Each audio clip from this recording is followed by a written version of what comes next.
तर मुंबईत ठाकरे गटानं 36 जागांवर दावा केला म्हणजे तेवढं लढणार असं नाही। जागा वाटपावरील प्रश्नावर विजय वडेट्टीवार यांनी हे वक्तव्य केलंय।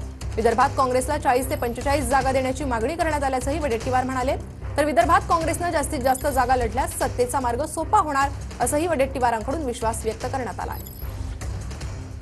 करणं आणि आघाडीमध्ये चर्चेतून मार्ग काढणं हा वेगळा भाग आहे। आमच्या बैठकीमध्ये तीनही पक्षाचे आम्ही लोक ज्यावेळेस एकत्र बसतो त्यावेळेस कोणती जागा कोणाला द्यायची किंवा सोडायची ही चर्चेअंती ठरत असते।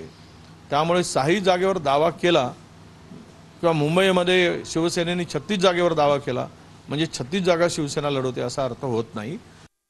विदर्भामध्ये अधिकाधिक जागा जर काँग्रेस लढली तर सत्तेचा मार्ग सोपा होईल आणि मला वाटतं की काँग्रेसनी किमान एक 45 जागा लढाव्यात असा सर्वांचा सूर आहे। 45-50 जागापर्यंत लढाव्यात। विदर्भात झुकतं माप द्यावं अशी आमची त्यांना विनंती आहे।